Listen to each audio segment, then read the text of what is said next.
se evita la cruz. ¿Cuándo qué? Cuando se evita la cruz. Realmente cuando yo miro la Biblia, históricamente, cuando Dios saca al pueblo de Israel de Egipto, ¿por dónde lo lleva? ¿Cuál es el camino que Dios les muestra a ellos? ¿Qué? Un desierto. Fue así un desierto.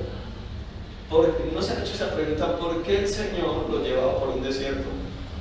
Porque el Señor, como Dios es bueno, ¿por qué no les diseñó un camino de rosas, un camino diferente, un Edén, por decir? ¿Por qué no lo llevó por un Edén? ¿Por qué lo llevó por un desierto? Esa sería una buena pregunta. Porque si Dios es tan poderoso, tan bueno, Él había podido decir: hijo, los voy a sacar a ustedes y los voy a llevar a una tierra. Sí, había una promesa. ¿Y cuál era la promesa? Que los iba a llevar a una tierra que fluía leche y miel. Yo sé que ustedes me van a decir: pues pastor, lo que pasa es que cuando Dios saca al pueblo de Egipto, el único camino que había era un desierto. Pero entonces la otra pregunta: ¿por qué Dios se fija en ese pueblo y se va hacia el Medio Oriente? ¿Por qué no se fijó en otro pueblo y lo había llevado por otro camino más fácil? O sea, que la historia bíblica hubiera cambiado, había podido hacer. Pero lo que nosotros necesitamos aquí ver es qué es lo que Dios nos quiere enseñar a nosotros con la cruz. ¿Qué es lo que Dios nos quiere enseñar con el desierto? ¿Por qué Dios saca al pueblo de Israel y lo lleva por un desierto? Y les dice que ese desierto duraba solo 40 días. Pero ¿por qué esos 40 días se convirtieron en cuántos años? En 40 años. Ahora la pregunta es: ¿por qué si Dios estaba con ellos y este pueblo veía la gloria de Dios, por qué se quejaban? ¿Por qué se murieron en el desierto? ¿Porque Dios les faltó? No, Dios nunca faltó. Dios siempre estuvo con ellos allí en el desierto. ¿Quién podría sobrevivir en el desierto sin comida, sin agua? Pero este pueblo sí pudo vivir porque Dios los sustentaba, porque Dios se glorificaba en ellos. Entonces, cuando nosotros llegamos a la vida cristiana, el Señor nos pide a nosotros algo, y es que nosotros miremos siempre la cruz. Miremos la cruz. O sea, cuando usted se desanime en su vida cristiana, mire la cruz por un momento. O sea, mire a Jesús en la cruz. ¿Por qué lo hizo? ¿Qué lo llevó allá a Cristo a la cruz? ¿Y qué es lo que Cristo quiere hacer con cada uno de nosotros? ¿O cuáles son los planes que Dios tiene con cada uno de nosotros? Pero hay algo seguro que quiero compartirles a ustedes en esta mañana: es Cristo nos ofrece cruz a todos. Si Cristo fue a la cruz, usted pasará también por situaciones difíciles. Esa es la vida del Evangelio. Esa es la verdad del Evangelio. El Evangelio inicia desde el Génesis. Por eso así, desde el Génesis inicia el Evangelio. Inicia con una familia, con Adán y Eva. Y Adán y Eva tienen dos hijos. ¿Se acuerdan de los dos hijos de Adán y Eva? ¿Cómo es, no? Caín y Abel. Y hay uno, en el caso de Abel, que cree a Dios conforme a la palabra y quiere caminar conforme a la palabra de Dios o conforme a la voluntad de Dios. ¿Y qué le pasó a Abel? Por querer caminar conforme a la voluntad de Dios, se murió. Esa es la verdad, ¿no es así? Se murió, lo mataron por querer hacer la voluntad de Dios. Y tal vez usted quiera hacer la voluntad de Dios, ¿y qué va a pasar? Tal vez te quiera matar. No es así. Bueno, usted, aquí en Colombia no, pero en muchos países matan a los cristianos por ser cristianos. Vaya usted a Arabia Saudita, vaya usted a países donde odian a los cristianos, donde no se puede ver ser cristiano, lo van matando. La China, por eso el Corea. Cómprese un libro que se llama La Iglesia Mártir. Cómprense ese libro. Y la Iglesia Mártir, la Iglesia del Señor en diferentes países, por el solo hecho de decir soy cristiano, ¿qué? Lo matan. Entonces cualquiera persona, ¿qué diría? Yo no soy cristiano, me van a matar. Pero si la persona dice, no, pues que me maten por ser cristiano, está entendiendo el camino de la cruz, está entendiendo el camino del Evangelio. ¿Y por qué no le dirían al Señor: oiga, Señor, si usted es Dios, ¿por qué no me salva de que me maten? Ahora la pregunta es: ¿por qué Dios no ha salvado a todos esos cristianos que se fueron a predicar a Arabia Saudita, a China, y que los han matado? ¿Por qué no los ha salvado? ¿No se han puesto a preguntar por qué, si Dios es bueno, por qué no los salva? Porque es que lo que yo veo realmente, que lo que el Señor le ofreció a sus seguidores fue cruz, fue muerte. O sea, ustedes me van a seguir y los van a matar, eso fue lo que dijo Jesús. Los van a expulsar, los van a perseguir. Pero sin embargo la gente los seguía. Y el Señor fue claro en esto, fue claro, ustedes me siguen y van a morir. Esa es la verdad del Evangelio. Lo que pasa es que algunos predicadores le han dado un mensaje diferente al Evangelio. Venga, que Dios te va a bendecir. Venga, que Dios te va a sanar. Y muchas veces no sucede eso, ¿no es así? Hay muchos cristianos que han estado enfermos durante años y es porque Dios les ha faltado. Yo creo que no. Dios tiene su propósito, ¿o no es así? Dios tiene su propósito con esa persona y nosotros no podemos entrar a señalar y decir que tal vez no tiene fe, porque a veces decimos eso, o tal vez está en pecado. Entonces, lo que quiero que analicemos es un estudio claro de lo que dice la palabra de Dios. ¿Estamos de acuerdo? Entonces, vamos a mirar el texto, un texto base, y es Mateo capítulo 16, el versículo 23. El Evangelio según San Mateo, capítulo 16, el versículo 23. Hay algo, hermanos, y es que quiero que nosotros comprendamos que en esta iglesia, por lo menos, este lugar que Dios me ha dado para pastorear, a mí nunca me ha gustado inflar el corazón de las personas. Nunca me ha gustado tratar con las emociones de las personas. Lo que yo he hecho, lo que he tratado de hacer es predicarle la palabra como dice, sin adulterarla. Y como dice el dicho popular, al pan pan y al vino vino. Y así dice la Biblia, ¿qué hacemos? Y no es que yo le esté dando una mala interpretación, bueno, usted me puede dar otra interpretación si quiere, con la ayuda del Espíritu Santo. Pero créanme que cuando yo hago este estudio o quiero dar un mensaje, siempre lo analizo bien, lo estudio bien históricamente, bien para tratar de no cometer errores. Aunque pueda ser que cometa errores porque soy humano, pero lo dejo para que ustedes analicen bien el mensaje de la palabra de Dios en el Evangelio. Estamos aquí en el capítulo del Evangelio según San Mateo, capítulo 16, el versículo 23. ¿Sí estamos ahí? Pero él volviéndose dijo a Pedro: quítate delante de mí, Satanás, me eres tropiezo, porque no pones la mirada en las cosas de Dios, sino en las cosas de ¿qué? De los hombres. Hacía un momento Jesús le había hecho una pregunta a sus discípulos, y la pregunta que él les hizo es: ¿quién dice la gente que soy yo? Entonces dijeron, algunos dicen que eres Elías, otros que ¿quién más? Que Jeremías, ¿sí? Y otros dicen que Juan el Bautista. Y Jesús le hace la pregunta a sus discípulos: ¿y quiénes dicen ustedes que soy yo? Y Pedro dice: tú eres el Cristo, el Hijo de Dios viviente. Y el Señor Jesucristo exalta esa confesión de Pedro, exalta la confesión y dice: tú eres bienaventurado, Pedro, porque no te lo reveló carne ni sangre, sino mi Padre que está en los cielos. Y yo creo que Pedro en ese momento sacaba pecho delante de los discípulos, delante del Señor. Yo soy el que tiene la revelación. Pero más adelante Jesús les dice que Él les comienza a decir a los discípulos que es necesario ir a Jerusalén y padecer por los ancianos de Jerusalén.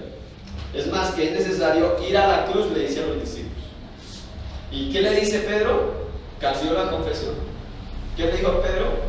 No, Señor, de ninguna manera te acontezca esto, no vayas, no, Señor, pero ¿qué necesidad tiene de que usted vaya a la cruz? Y cuando le dice así, la palabra dice que comenzó a reconvenirlo. Reconvenirlo es como comenzar a aconsejarle. Imagínense Pedro aconsejándole al Señor o enseñarle al Señor Jesús. Entonces cuando Pedro empieza a decirle así al Señor Jesús, ¿qué le dijo el Señor? ¿Qué le dijo? El Señor le dice, o sea, en un momento lo subió cuando dijo que él había recibido la revelación, y otro momento que le da como un puño, como un totazo, y dice: quítate de mí, ¿de qué? Satanás, delante de mí, Satanás, porque me eres tropiezo. Ahora, ¿por qué era tropiezo? Ahí es claramente, dice, ¿por qué era tropiezo? ¿Qué dice ahí? Porque no pones la mira en las cosas de Dios, dice así. Ahora, anote usted por favor, si los mismos que nos ven por el canal de YouTube, ¿qué es poner la mirada en las cosas de Dios? Analicen, piensen. Piensen por un momento, ¿cuáles son las cosas de Dios? ¿Cuáles son las cosas de Dios? Si están escribiendo, están pensando cuáles son los...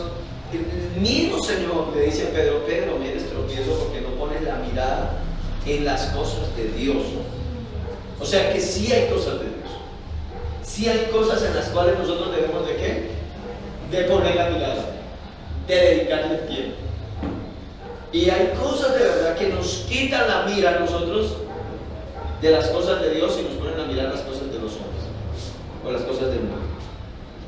Entonces quiere decir que nosotros nos convertimos en un tropiezo, dice así, para Dios cuando ponemos las cosas la mirada en las cosas de los hombres. Yo no sé si ustedes anotaron al menos una o dos preguntas.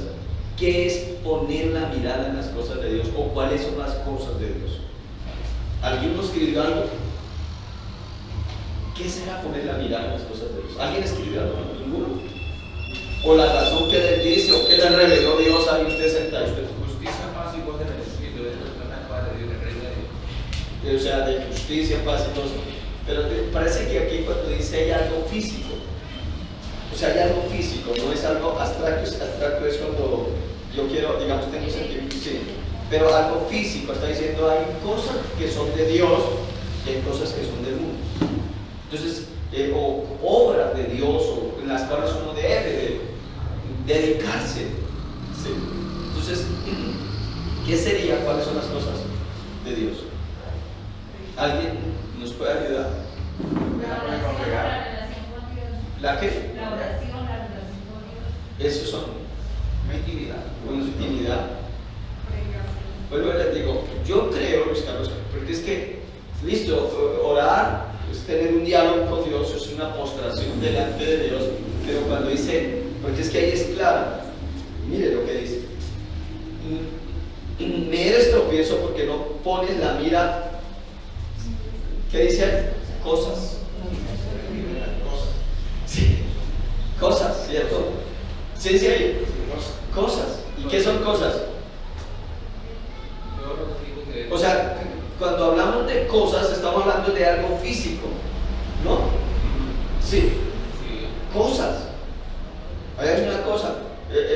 O sea, no le pueden decir a usted a sus sentimientos, su pensamiento es una cosa, ¿no? Es algo físico, tiene que ser algo físico, algo que se ve. Pero es que hay muchos años se referían que era tropiezo porque le iba a impedir, con ese consejo que le estaba dando, le estaba impidiendo cumplir un propósito de salvación para los ancianos y fariseos y que él resucitara el tercer día. Amén. ¿Sí? Una visión. Ese era el propósito de Jesucristo, una salvación. Y Pedro en sí lo que estaba haciendo era interponiéndose ahí y como dando mostrando algo que no era real, ¿sí? O sea, haciéndolo cambiar una visión que no era así. Cristo nunca iba a cambiar. Nunca. No, Cristo no podía hacerle caso a Pedro. O sea, Pedro, se dice que trató de reconvenir Pedro a Jesús, pero Jesús, él sabía a qué venía. Sí, el que no tenía claro era Pedro. Pedro no tenía claro. Entonces, por eso Jesús le dice a Pedro, Pedro, me eres tropiezo porque no pones tu mira en las cosas, en la obra de Dios. Y al decir Pedro, o sea, Pedro sintiera miedo de que Jesús pasara por eso, por la muerte. O sea, Pedro no quería que Jesucristo muriera, por eso le dice ahí, entonces Pedro tomando la parte comenzó a reconvenirle diciendo, Señor, ten compasión de ti, o sea, que sintiera como dolor de él mismo por lo que él iba a pasar. Exacto. Pero él nunca miró más allá. Sí, pero no entendía. O sea, Jesús le estaba diciendo, yo tengo que ir a la cruz, padecer. Y Pedro dice, de ninguna manera te acontezca esto, Señor. Quiso compadecerse, bueno, quiso cambiar los planes. Pero Jesús le dijo, es necesario que yo vaya ¿a qué? A la cruz. Pedro no entendía.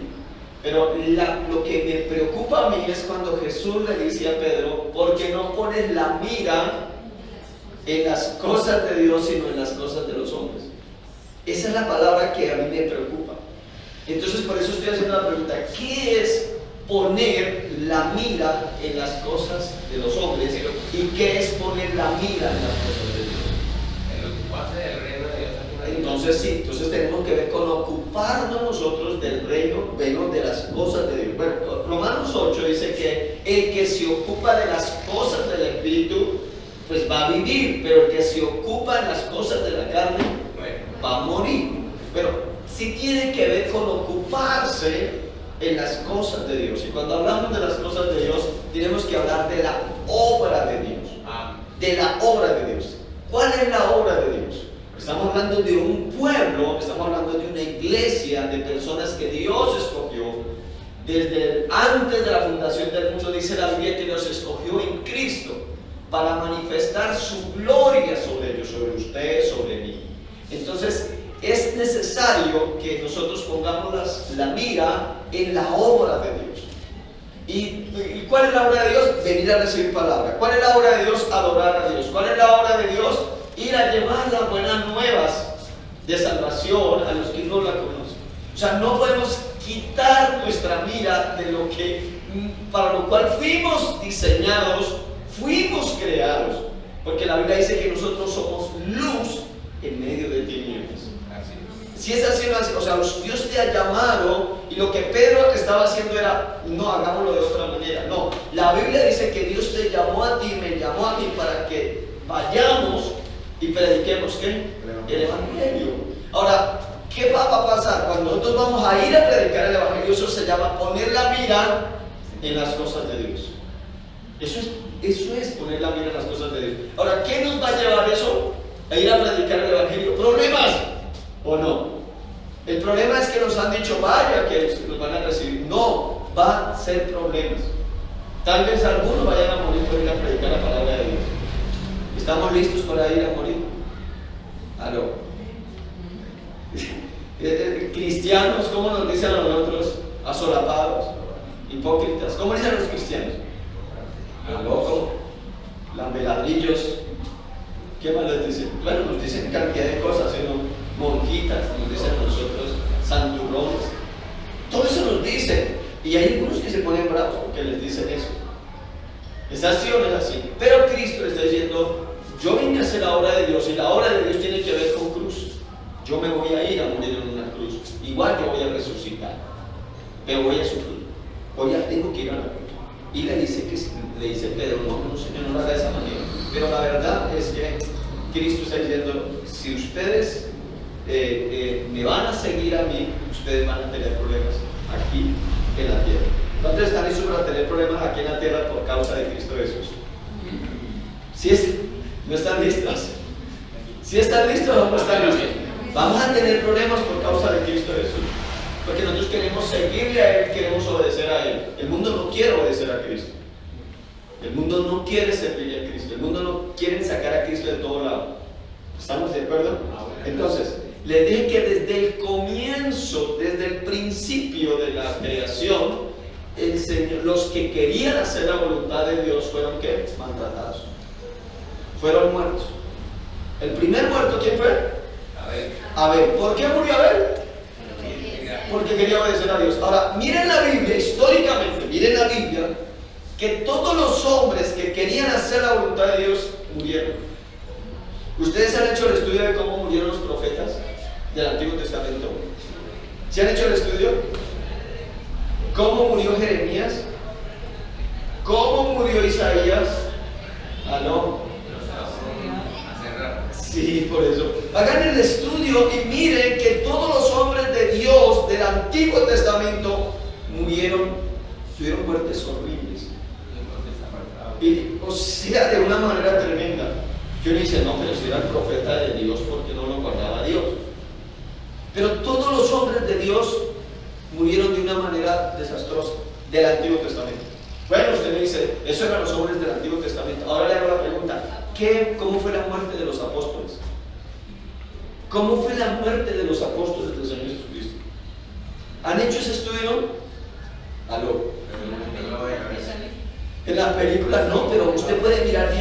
días de la muerte de los apóstoles del Señor.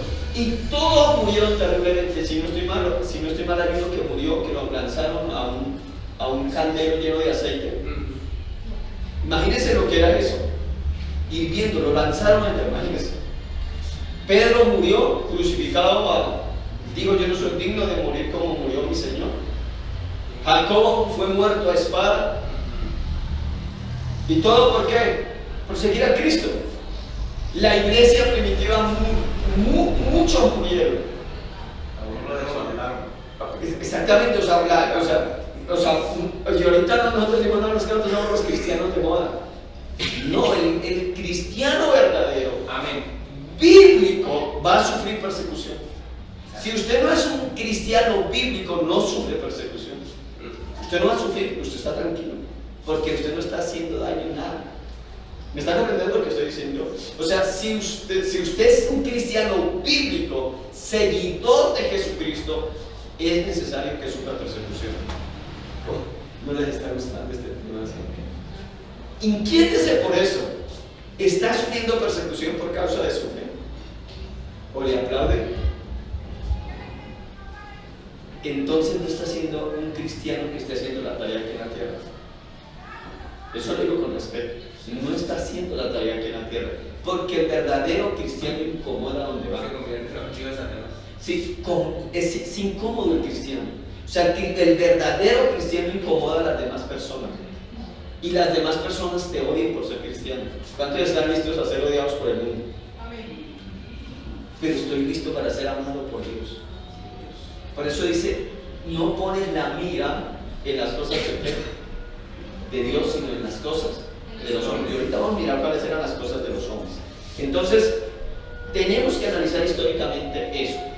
Listo, la Biblia nos habla en Hebreos 11. ¿Sí han leído Hebreos 11? De los grandes hombres de la fe. ¿Sí la han leído? ¿Quiénes eran los grandes hombres de la fe? Ayúdenme con algunos de ellos. Empecemos por Abraham. ¿Qué tuvo que hacer Abraham? Salir de su tierra, de su parentela. Ahora, Abraham era recibido donde él iba con aplausos, con calle de honor. No. Hay una parte de cuando llega a Egipto, tiene que decirle a la esposa que por favor diga que es hermana de él. Tenía que ir a la guerra.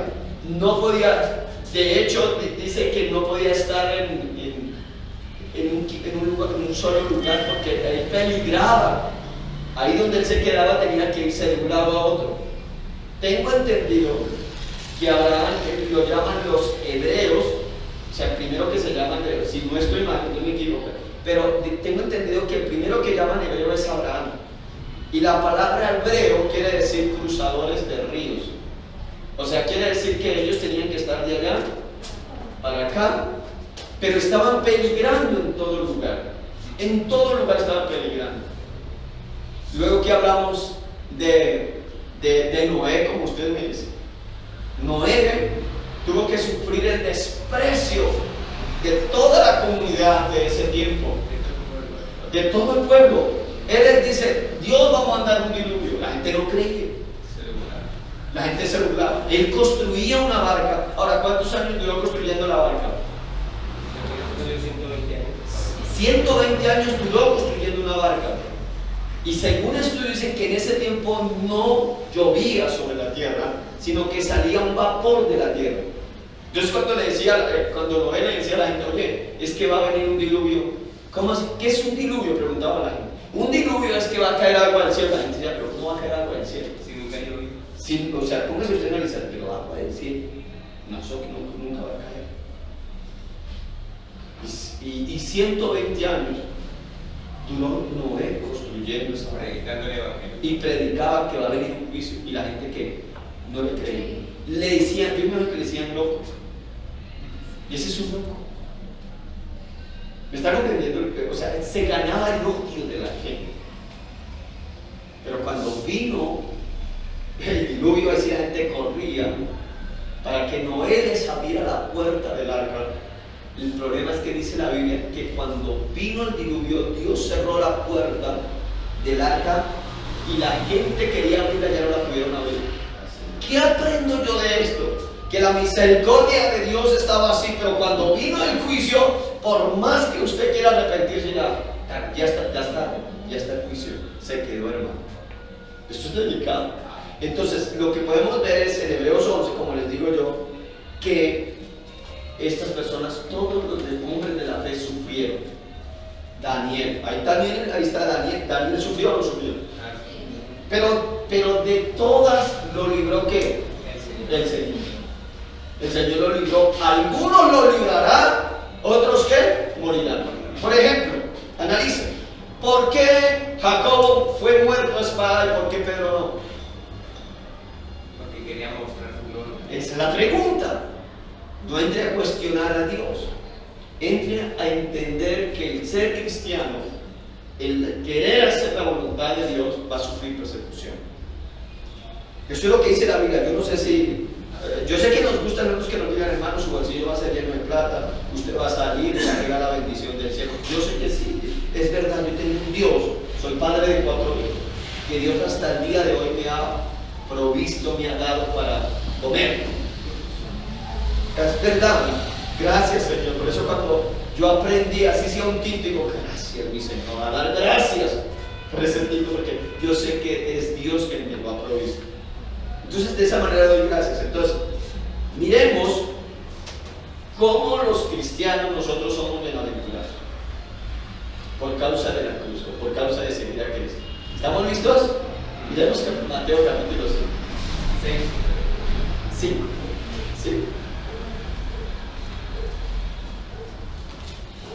Mateo capítulo 5. Mira lo que dice la palabra del Señor. Gloria a Dios. Nuestro Señor y Salvador Jesucristo, creo que ustedes muchas veces han leído las bienaventuranzas o el sermón de las bienaventuranzas, ¿sí?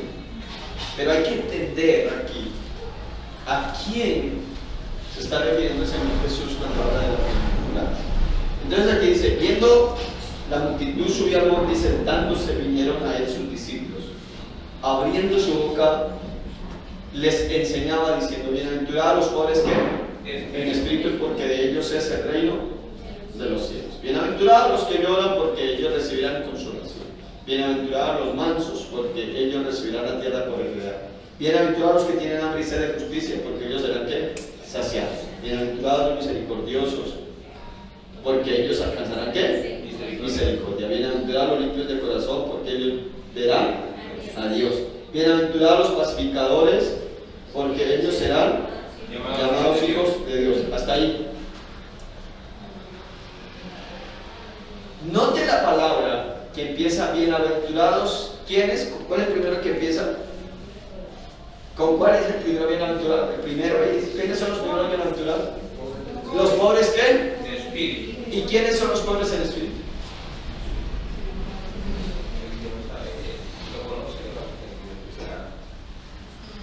¿Cuántos pobres en espíritu hay acá? ¿Por qué nosotros venimos a la iglesia? ¿Aló? ¿Por qué nosotros nos reunimos? Porque somos pobres en espíritu. Porque venimos a que Dios nos enriquezca con su espíritu. ¿No es así? Amén. Los ricos en espíritu no buscan lo espiritual. Nosotros venimos aquí porque ¿quiénes van al médico? Yo siempre digo las personas, ¿quiénes son los que van al médico? ¿Y quiénes buscan de Dios? Los que lo necesitan. ¿O no es así? Hay personas que no lo necesitan de Dios, pero están felices. Yo vengo aquí a este lugar porque necesito de Dios. Porque reconozco que sin Él no soy nada y que el único que me puede llenar a mí mi espíritu, edificarme es Él. Porque Él es espíritu. Entonces ahí dice bienaventurados los pobres en espíritu. O sea, usted no va a entender la riqueza espiritual hasta que usted no se declare en bancarrota espiritual. Todos nosotros estamos en bancarrota espiritual. Pero cuando llegamos al Señor de los espíritus, Él nos alimenta, nos llena de su espíritu y ahí empezamos a cumplir el resto. Nos convertimos a los hijos de Dios. Él dice, ahí, al ser llenos del Espíritu Santo, empezamos a cumplir el resto. ¿No es así? Pero entonces, en el versículo 11, en el versículo 10 cambia la historia. Que esos hijos que son bienaventurados, los que me gustaba la palabra, los limpios de corazón. Es que es verdad, Dios cuando viene, que empieza a limpiar nuestro corazón. Es así o no es así. Pero en el 10 empieza a pasar lo que no nos gusta que nos pase. ¿Qué pasa en el versículo 10? Dice la Biblia: bienaventurados los que por causa de la justicia, porque de ellos es el reino. ¡Ay! Cambió la historia. Nos cambió la historia. ¿Quiénes son bienaventurados? Los cristianos que padecen ¿qué? Persecución. Yo no sé si estoy entendiendo bien, pero usted es bienaventurado cuando lo persiguen, y ahí mismo aclara, ¿por causa de qué? Por causa de qué? De la justicia. Porque ¿cuál es la justicia? A ver, aquí hay dos cosas de la justicia. La justicia de Dios. La justicia de Dios. Aquí hay dos cosas de la justicia. La Biblia dice que Él a nosotros nos hizo justos en Cristo Jesús. Si no estoy mal, es en 1 Corintios 5:21. Que nosotros somos la justicia de Dios aquí en la tierra. Entonces, cuando usted dice Dios me hizo justo, la gente no lo va a ver a usted como en los ojos. Si yo lo conozco, es un tremendo pecador. Ese es un tremendo.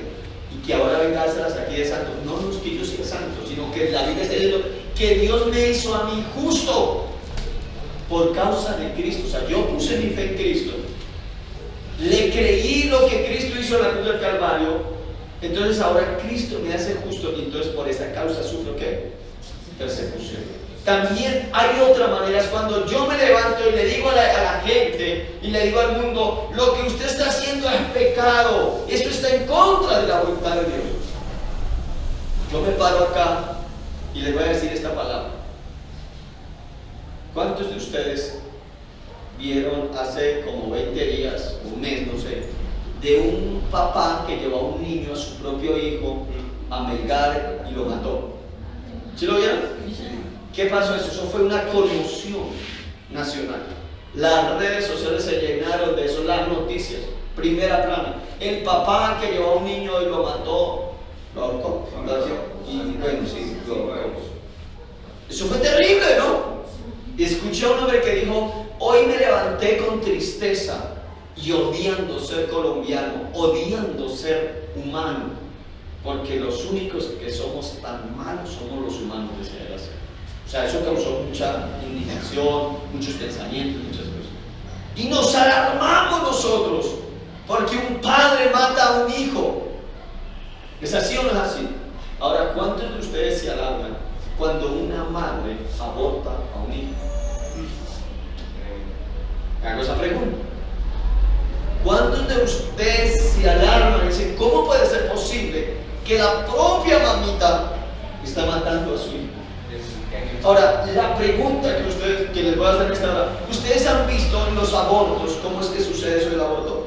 Hasta donde tengo mal, meten como una especie de espátula, una especie de tijera, ¿sí ves? Y empiezan a buscar al bebé, y el bebé, miren, y aquí no les digo mentiras, y el bebé empieza a palpitar su corazón a más de 180 por segundo, y a correrse, y hasta que llega y empieza a despedazar, a cortarlo así.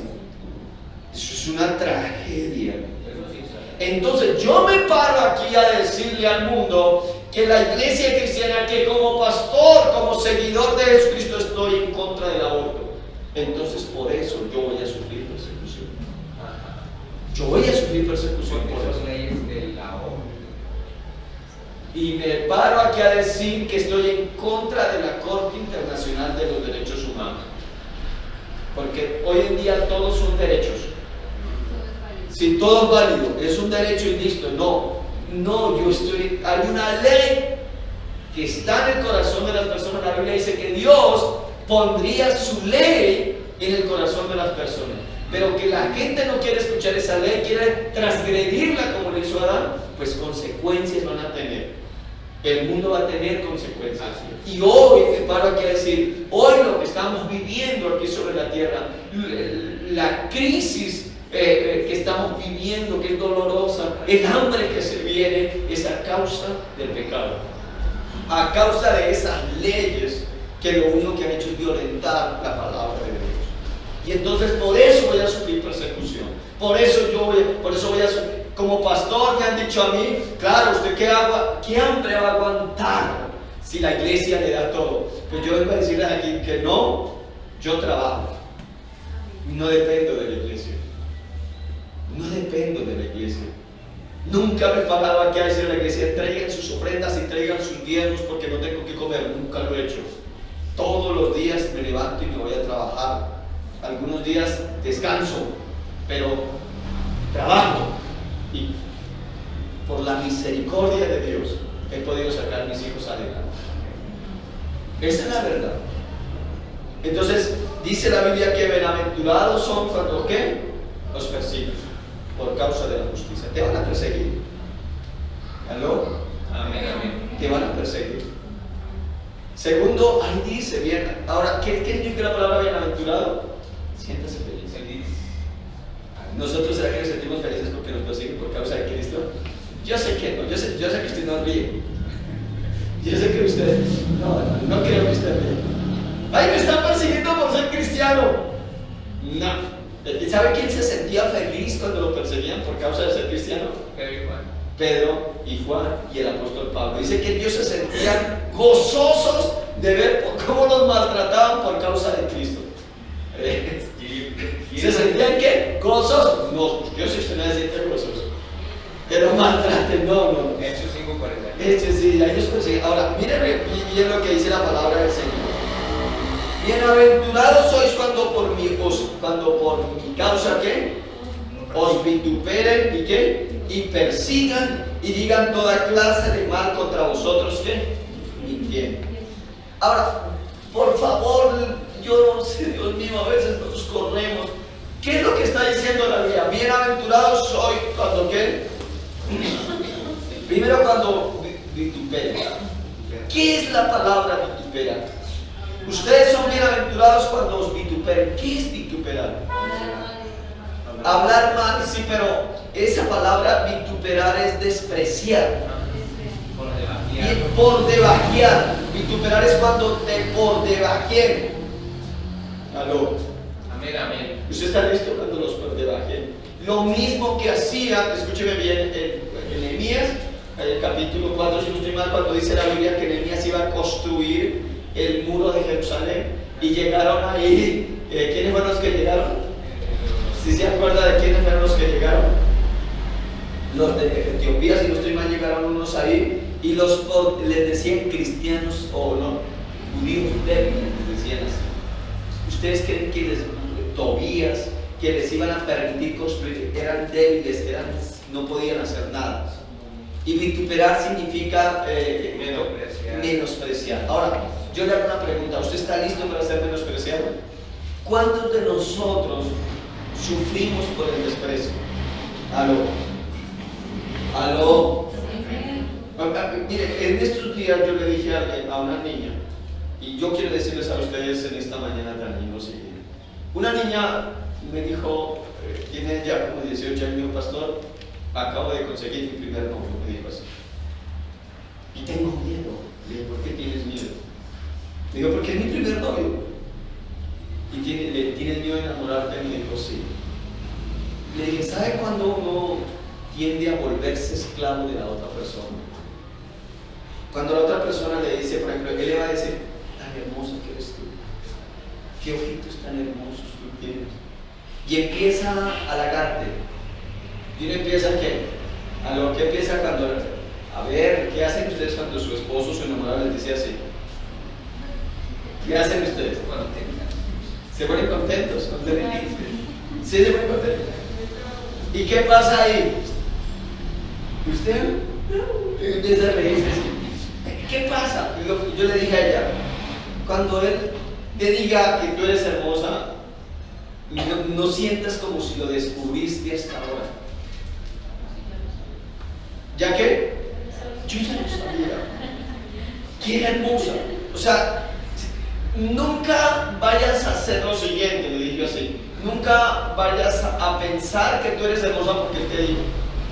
Que tú hablas bonito porque Él te dijo. No, la primera que tiene que darse el valor y darse cuenta que es hermosa eres tú.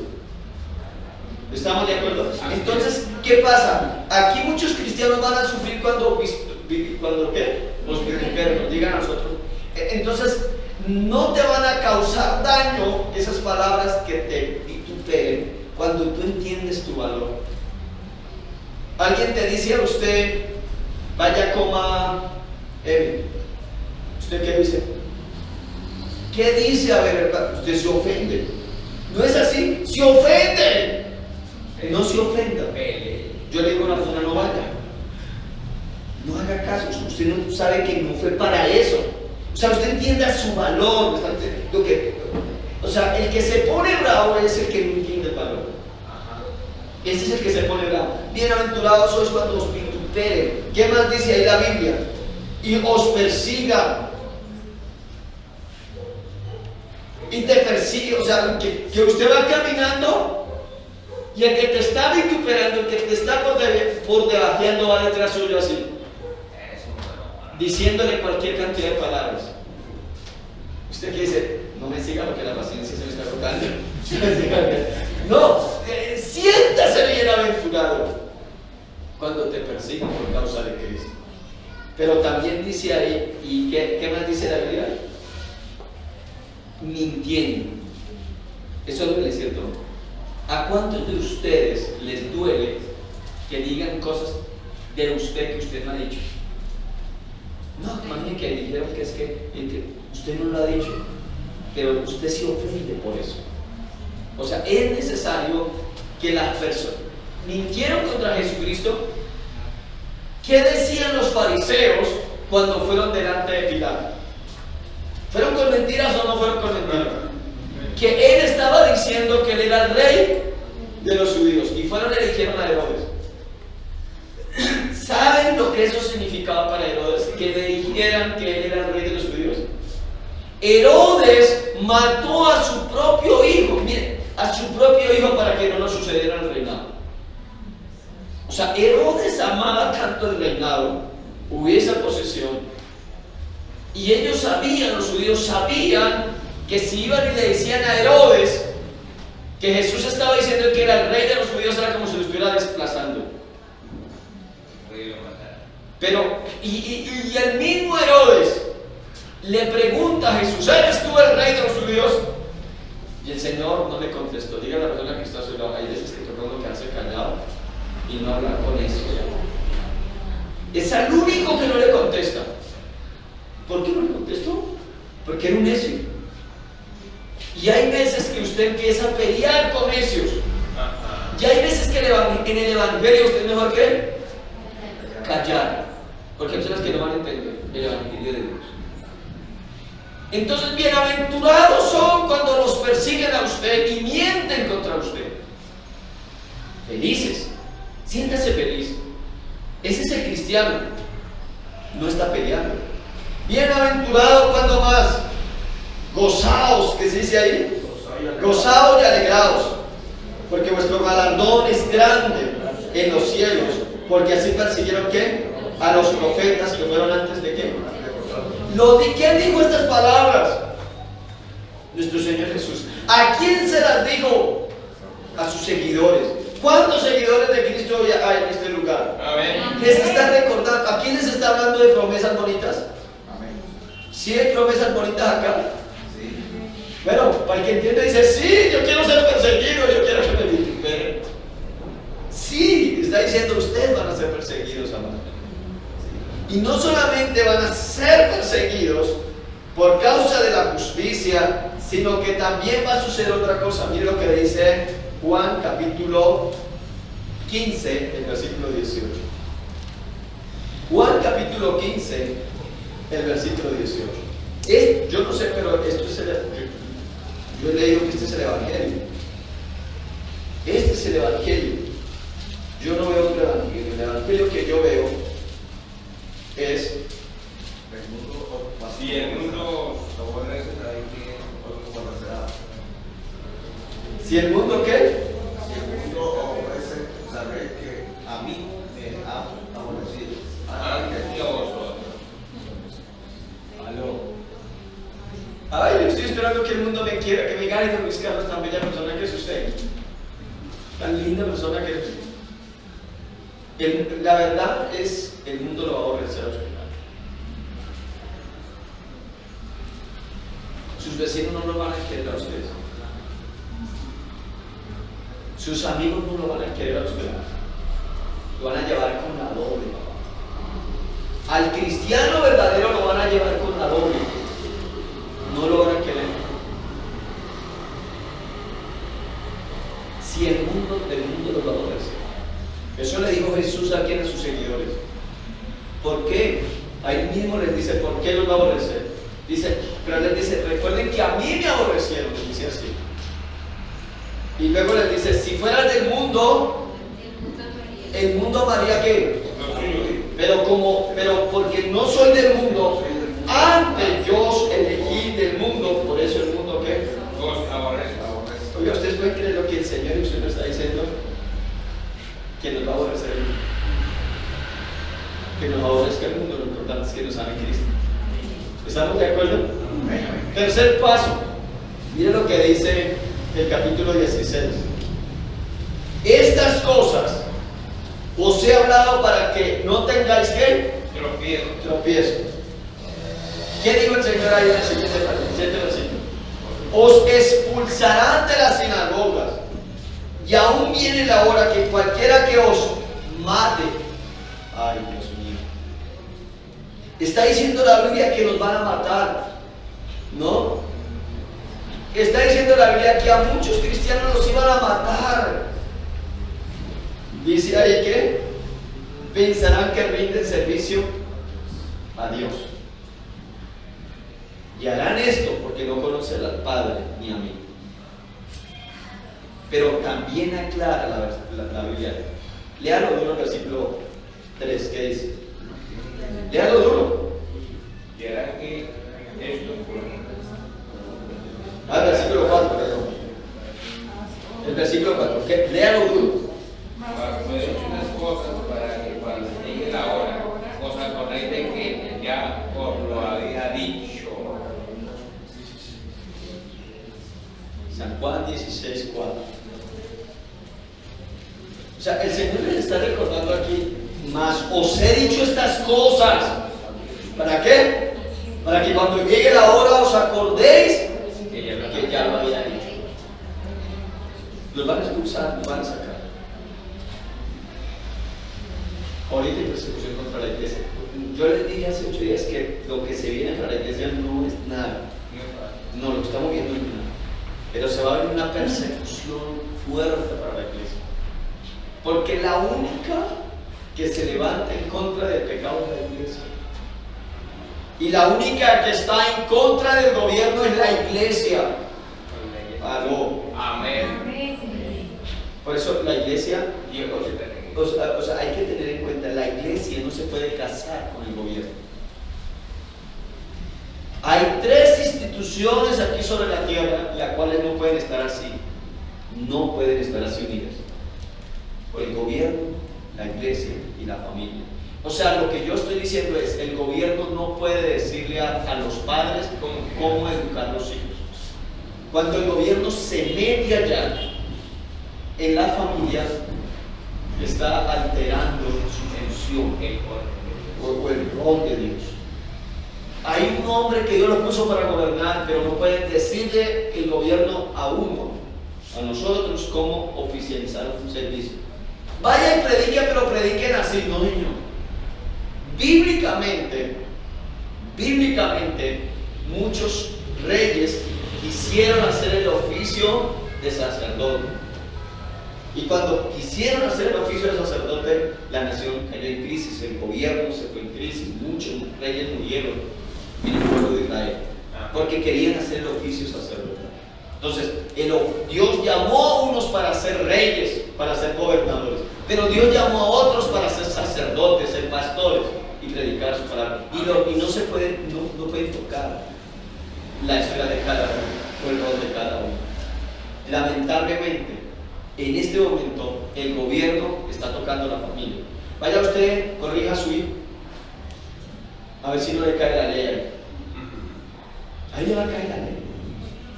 Cuidado, hoy en día los niños son los que mandan en la casa, ¿no?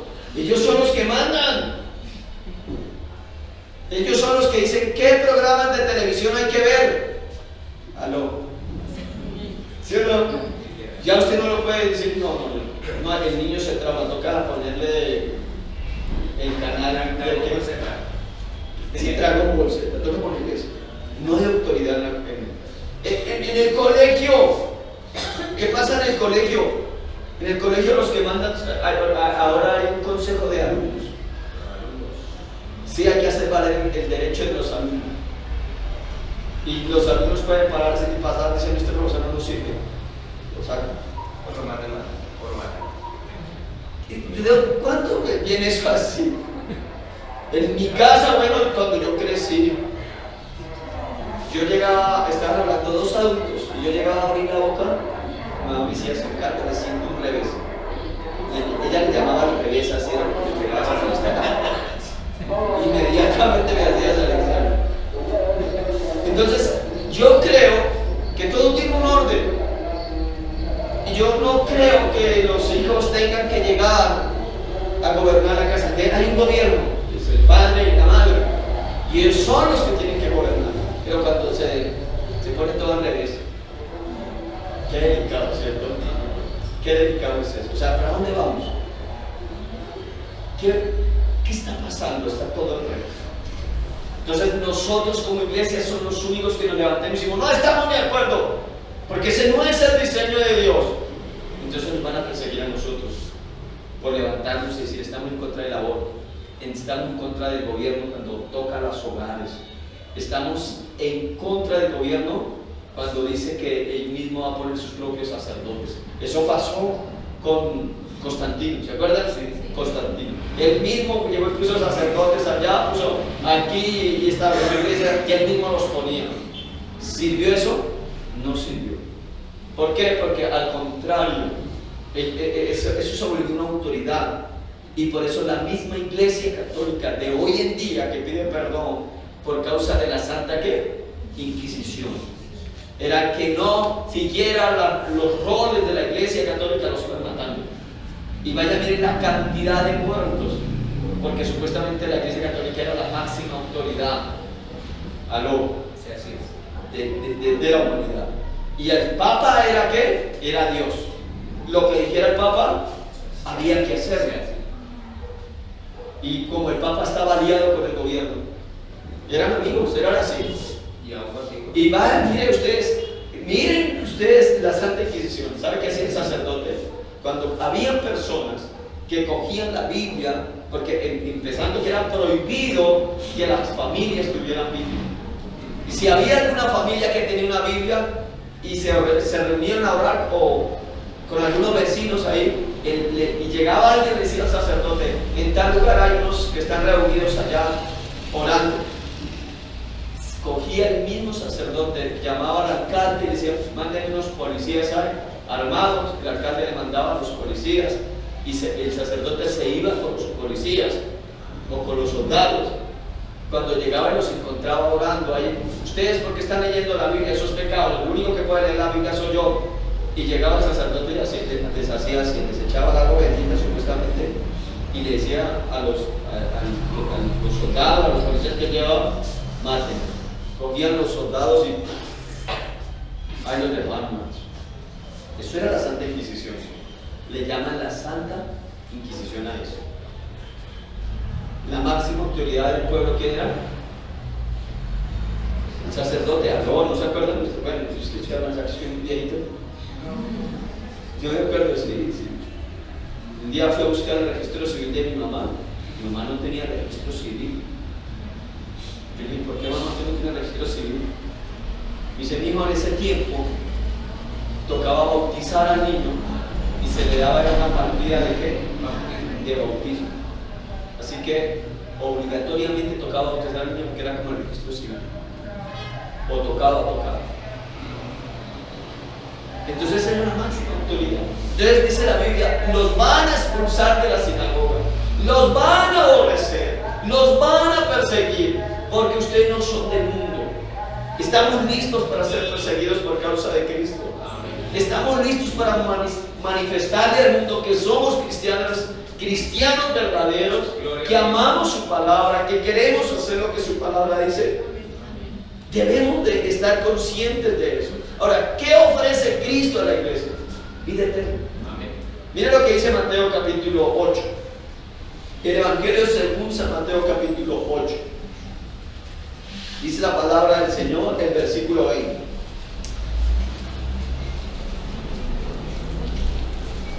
Mateo capítulo 8, el versículo 18. Dice la palabra del Señor así. Viéndose Jesús rodeado de mucha gente, mandó pasar al otro lado. Deténgase ahí.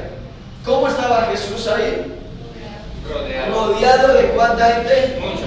De mucha gente. Había mucha gente que lo rodeaba al Señor Jesús. Cuando lo rodea mucha gente, el Señor empezó a ponerles el camino difícil. Dice, se fue para el otro lado. Algunos que dicen que fue al otro lado del río.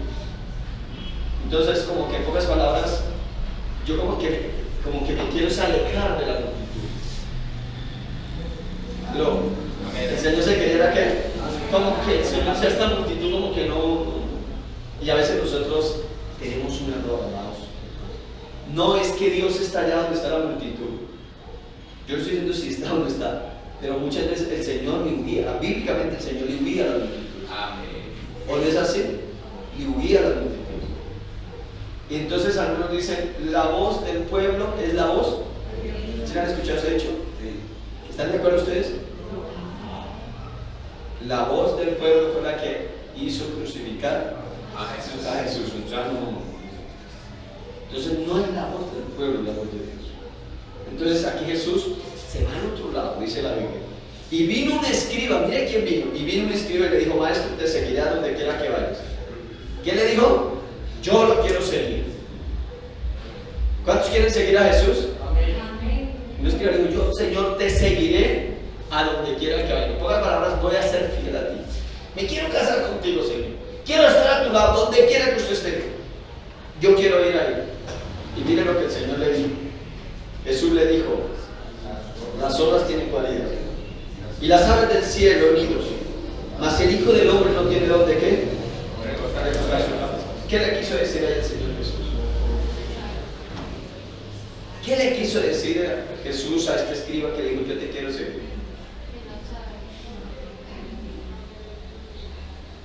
¿Qué le quiso decir? Lea. Usted escriba y dice, yo te quiero seguir donde quiera que usted vaya, Señor. Yo quiero ser tu discípulo. Yo quiero seguirte, yo quiero ser fiel cristiano. El Señor lo que le está diciendo es, mire, es más o menos lo que yo logro entender. Lo que el Señor está diciendo, las obras tienen, ¿qué? Cualidades. En pocas palabras, las obras tienen un lugar donde acomodarse, tienen casa. ¿Y qué más les digo? Y las aves del cielo tienen nido. O sea, en pocas palabras, como que son más ricas que lo que yo le puedo ofrecer a usted. O sea, si usted me quiere seguir a mí, no te puedo ofrecer nada. ¿Aló? ¿Sí es así, Nancy? Es como aquel que se casa por interés. Todavía pasa, ¿cierto? Si es así o no así, hay mujeres que se casan con uno porque es rico. No, mentira, al contrario, hay hombres que se casan con mujeres porque son ricas. Entonces dicen, no, este tiene plata, toca casarse con eso. ¿Sí? El interés. Entonces muchos siguen a Jesús por interés. ¿Aló? ¿Sí o no que muchos siguen a Jesús por interés? Entonces, detengámonos aquí. ¿Cuál es el interés? Señor, es que yo quiero que usted me bendiga, que me dé un carro. O no sé. Habrá muchas cosas en el corazón de cada uno. Pero muchos siguen a Jesús es por interés. Y el Señor le dijo a este fariseo, Le dijo, no tengo nada que ofrecer. O sea, al menos las palomas tienen un nido. Al menos las zorras tienen una guarida. Pero el Hijo del Hombre no tiene qué. O sea, no tiene que recostar su cabeza. Se la estaba poniendo difícil, ¿sí o no? Es como aquella mujer que está enamorada de este hombre. Y ese hombre llega y le dice, y ella le dice, me quiero casar contigo. Y él le dice, pero amor, no tengo nada que ofrecer. No tengo nada que ofrecer. Yo soy pobre, mucho me cuesta vivir a mí mismo en esta tierra. Sufro necesidad, me cuesta alimentarme a mí mismo.